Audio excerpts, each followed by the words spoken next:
Hello everyone and welcome back to my channel Sparkle English, where I help you improve your English level. My name is Jennifer and today we're going to talk about titles and abbreviations in English. I'm also going to talk to you about capitalization and punctuation rules with these titles and abbreviations. So let's get started. First of all, what are abbreviations? Well, they are shortened forms of words or phrases that we use to save space and time. And in today's lesson, we're going to talk about abbreviations and titles for people in professions and other abbreviations that are commonly used. First, let's talk about titles for people. This is very important in English because you want to make sure that you don't offend anybody. And we often use titles for people to communicate information about their gender, their age, their professional status, or their marital status. And titles also allow us to show respect and formality. So here are some very common titles for people. Mr. M.R. with a period we use for all adult men before someone's last name or surname. For example, Mr. Thompson. And Mr. comes from Mr., M-I-S-T-E-R,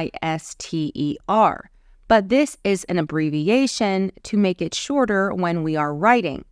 Now, in English, we often avoid contractions for formal writing. However, this is not the case with these titles. It's very rare you will see someone spell Mr. like this. We usually always use the abbreviation. Now, I'm going to talk about punctuation a little bit later, but in North American punctuation, we use a period after the abbreviation, whereas in British English, they would not use the period or full stop. We'll talk more about that later. Next, we have Mrs. And note that you don't hear an R in Mrs. Mrs. we use for married and or widowed women, and some divorced women still prefer to be called Mrs. My mother, for example, her name is Mrs. Thompson because she is married. Mrs. has the R because it comes from mistress, but nowadays mistress is used for other reasons, so it's best to just say Mrs.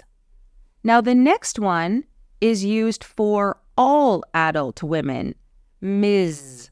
Even though it has an S, it's pronounced with a Z sound, Ms.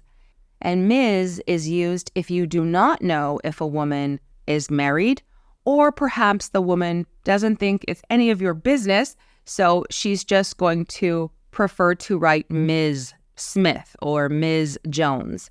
And Miss, M-I-S-S, is used for girls and unmarried women.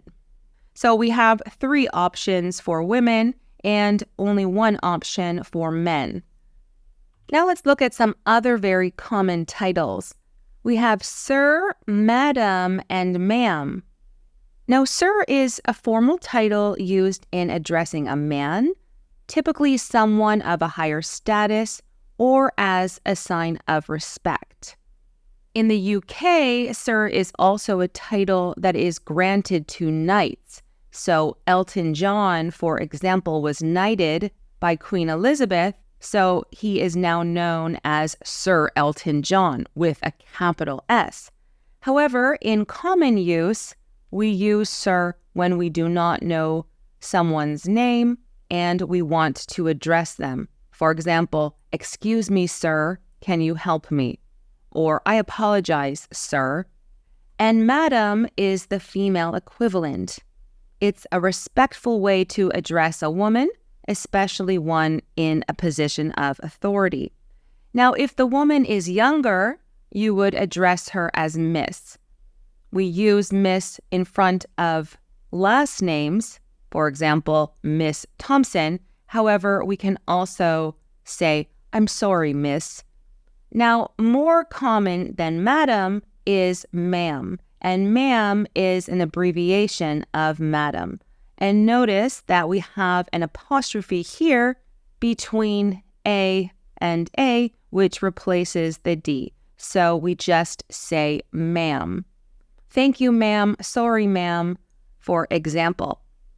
Now the next one, MX, is pronounced as mix or mux, and it's a gender-neutral title which is used as an alternative to Mr., Mrs., Ms., etc. Some people may prefer to use this instead of Mr. or Mrs., so this is an option for those people. I've not had to use this before, but just so you know, it is an option that is out there. And lastly, for this category, we have senior and junior. So the abbreviation SR period and JR period. Now, this is often used when a son is named after his father, so they share the same name, and junior and senior is used to distinguish a father from his son. Unlike the other abbreviations, this is placed at the end. A very common example, Robert Downey Jr., Martin Luther King Jr. Okay? So now let's talk about abbreviations for occupations or professions. So many professional job titles are frequently abbreviated. Here are some of the most common ones: doctor, reverend, sergeant, lieutenant, colonel, not colonel, which is what I said as a child, colonel, captain, and professor. Now, there are some capitalization and punctuation rules that we are going to touch on that are very important. When you are using any of these professions as a common noun, you don't capitalize them, but you do capitalize them when they come before the person's name or surname. And these abbreviations are always capitalized. Let's look at these examples. Do you know Dr. Smith? This is correct because we are referring to a particular specific doctor. Another way to write this would be with the abbreviation, and this is most common. Do you know Dr. Smith? Both of these are correct, and the second one is more frequently used. However, he is my doctor. Doctor would not be capitalized because we're using this as a general or common noun. We would only capitalize doctor when we are referring specifically about a specific doctor and using that as a title. Or, of course, if it's at the beginning of a sentence. So some other common abbreviated titles often are related to the government and to the church. A very common one is saint. We also have senator, governor, representative, and president. And again, as we talked about before, there are rules with capitalization. For example, have you heard of Saint Teresa? This would be correct because saint is her title, Saint Teresa. You could also abbreviate it, and that would be correct. However, in this example, my grandmother was such a saint, I would not capitalize saint because I'm using this as a common noun. I'm not talking about a particular saint. So now let's talk about more capitalization and punctuation rules with titles because this can be a confusing topic. So remember that we capitalize the first letter of each word in titles and abbreviations preceding, coming before, a name. This is Dr. Adams, that's correct. This is Dr. Adams, this is also correct. These titles or abbreviations come before the name. Have you met Mrs. Thompson? But we do not capitalize when they are not used with names directly or if we are not directly addressing the person. So for example, Is your uncle a doctor? Beth wants to be the president when she is older. They are both used as common nouns in these examples.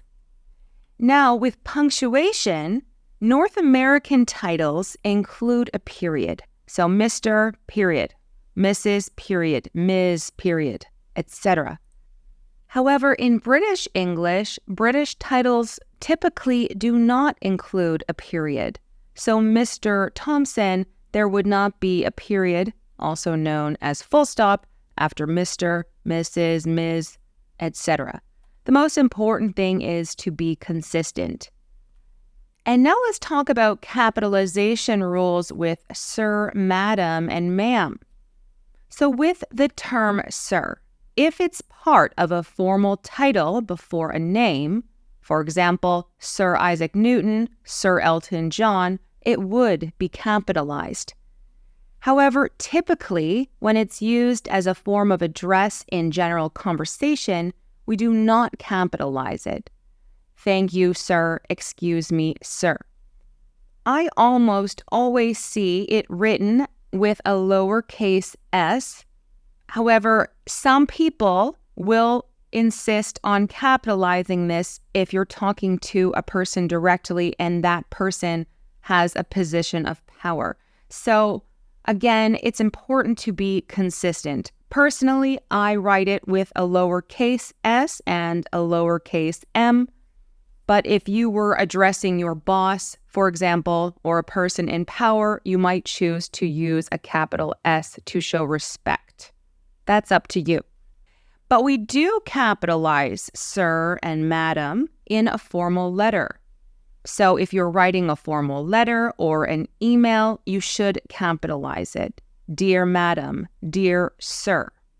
Make sure you use sir correctly. I have received many emails from people saying dear sir, and I am a woman, so I should not be sir. They should say dear Jennifer or dear madam. You always capitalize sir, madam, or ma'am when it's the first word of a sentence. For example, sir, please pass me the salt. Ma'am, you can't go in that room. But in general, it's not capitalized. Excuse me, madam. Can I help you, sir? Please call back later, ma'am. Okay, so that was a lot of information. So let's try to test your knowledge. We're going to have a quiz on abbreviations and titles. I will read these sentences and you must correct any errors. Let's begin. Number 1. My uncle is a family doctor in Toronto. Number 2. Can I please speak to Mrs. Jones? Number 3. Do you need any help, ma'am? Number 4. Please assist Miss Stevens with her presentation. Number 5. Sir, you need to wait your turn. Number 6. The invitation was addressed to Mr. and Mrs. Smith. Number 7. Did you know that Senator Williams is visiting? And finally, number 8. Robert Jackson Sr. founded the company in 1965.